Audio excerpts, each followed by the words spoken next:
Hi everyone! Hair is looking fabulous today. Actually, I just got it cut. Like, it is so fresh. And I love the way my hairdresser does the curls. Oh, she's a darling, really. This video is actually going to be slightly quicker. It's on how I cover my dark circles and pigmentation.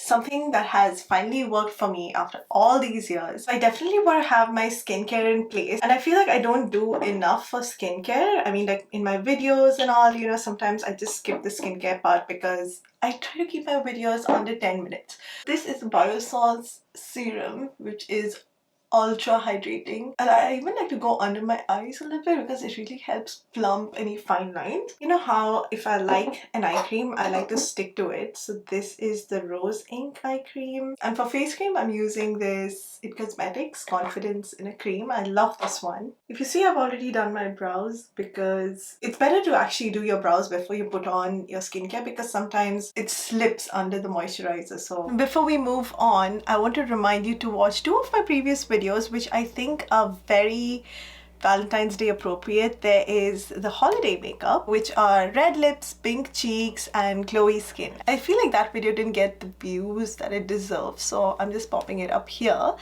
And then the second one is my previous video, which is a nice, beautiful green, bold graphic liner. So if you don't know what color correcting is, I would say it's probably one of the most important things, especially for people of color. What it is using color theory. It's a way to diminish your problem areas. For example, if you have redness, you use the green color.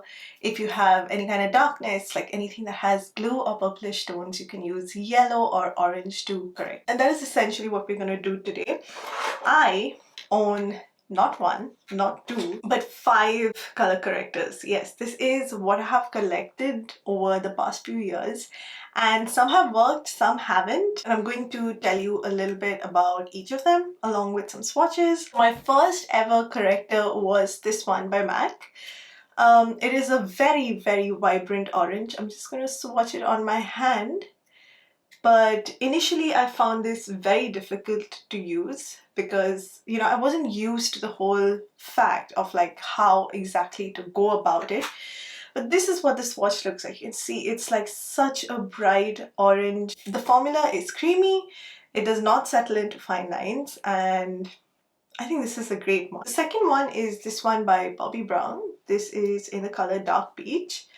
Now this one is even more creamier than the MAC one. So that is what it looks like. And I feel like this is perfect for around my mouth more than under my eyes, because I find that this one creases like crazy under my eyes, and I avoid using it for that reason. The next one that I use the least, and this is mainly because of the amount of red pigment in it, and this is the LA Girl Orange Corrector. So it's this one on the top, and I don't know, like compared to the MAC one, you can see how reddish in tone this is, and I feel like that is what makes it very difficult for me to conceal usually, because my concealer ends up looking very orange and it just doesn't work for me. The next one is this one by Urban Decay. This is, I think it's called the Naked Skin, but unfortunately this one has been discontinued. This is the Urban Decay one. You can see how compared to the MAC one, it is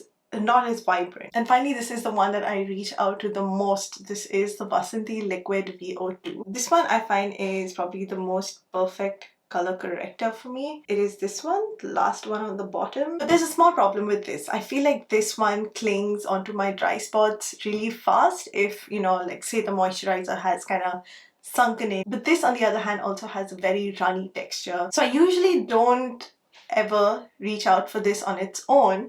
What I do is I love to mix these two, and if you have not watched my previous videos, I usually mention that. But I feel like once I start running out of this one, the one from Becca is a good one, there's one from Lancome, there is the Charlotte Tilbury one, all those work really well. But let me quickly go over the ways you can apply your color corrector. My preferred way is either using my finger, especially the ring finger. I feel like this is, the finger that has the least pressure, and it's just like really easy to smooth on the product into those certain areas. It's easy to reach here, but many times I actually even take my pinky and just stamp it on the area where it is there. But another good way is using a synthetic flat brush like this. I think it's very important to use a flat brush. I mean, if you see some of my previous videos, I actually used a fluffier brush, but I felt like that brought in so much more creasing into my under eye, and once I switched onto something like this, it was so much more easier to apply, and you know, the product just like spreads really nicely. And I would actually highly recommend something like this because you know, you can kind of like pat and then spread the product really nice and evenly. And of course the beauty blender. However, I feel like the original beauty blender is a little too big, so the mini ones are really nice. I used to have those. Another good one is actually the LC Cosmetics sponge. I've been like hoping to get that, but not been able to get my hands on one of them yet. Now with all my lights, I feel like it becomes very difficult to actually see the extent of my dark circles, but I still do have it. So what I'm going to do is tilt my face a little at the back. Let me zoom you in a little bit. So if I tilt my head this way is when you can actually see the undertones, and this is where you can see how it's super dark in like this whole area here. And similarly on this side, I think my dark circle is way more intense on this side as compared to the other side, along with all these pimple marks that I have. From the front, this dark circle reaches way more below as compared to this one.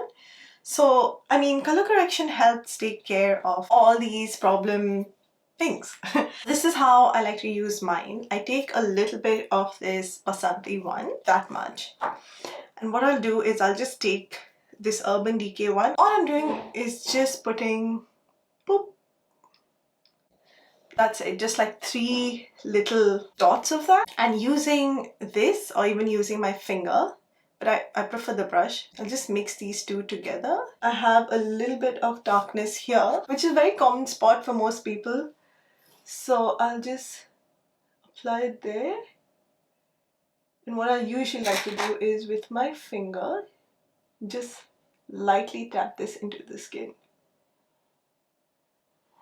It'll look a little orange, but don't worry. I mean, because once you put your tinted moisturizer or your foundation, everything just gets covered. And with the point of this brush, only going to apply this on the area where I have the darkness. And then I'm just going to lightly tap this.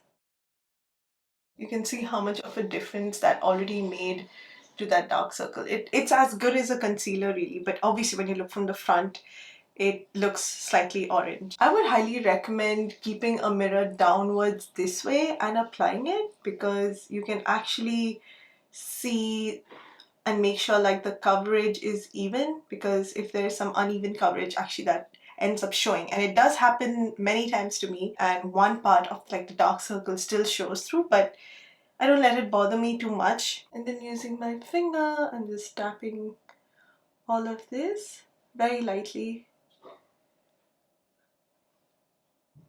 I have some darkness here, so I'm just going to use it there as well. I'll also use this on the inner corner of my eye. Pat this into place with my little finger. Usually also around my mouth here is a little darker than the rest of my skin. What I like to do is actually start from somewhere here and just like tap it. Also, when I put my lip balm, I usually don't bring it all the way to the outer part of my lip, because if you see here, I'm actually going over my lip because I have a very dark border there, and if I don't do that, it just pulls my lip downwards. Actually, I've done a video on how to, you know, like if you have droopy lips, how to lift them up. I've done like a small video on that, which I'll link here, but I've explained most of that in that video. So once again, I'm just patting all of this. Let me take some up here as well. Now onto this eye, once again, I'll just apply quite generously. And using the finger, we are going to blend, light tapping motions. You know, I feel like most of the other colors are mainly used backstage, you know, in fashion shows or, you know, shoots or something, because it just gets the work done faster rather than a makeup artist having various colors of, you know, foundation and concealer. This is like a one-stop solution center. Here, I mean, this is, I guess, where the sun generally hits you a little bit. By not using those very vibrant dark oranges, this just makes it like super easy to blend even once you put your foundation on. I'm gonna take a step back. I'm gonna inspect the skin now. You can see how much it has actually taken care of most of the pigmentation, right? Like you can see a huge difference from before. Oh, yes, of course. This part, going over with this brush, 1 or 2 pimples are actually still active. This one just broke like 2 minutes back. I mean, not 2 minutes, when I was having a shower. And then there are these tiny ones. This is essentially how I color correct my face. I will complete the rest of my makeup and I'm gonna be right back. And this is how the face looks after all the makeup is done. You know, if I tilt my head backwards, there's no darkness that you can see. This is like my go-to makeup look, by the way. You can see how even toned it is even around the mouth.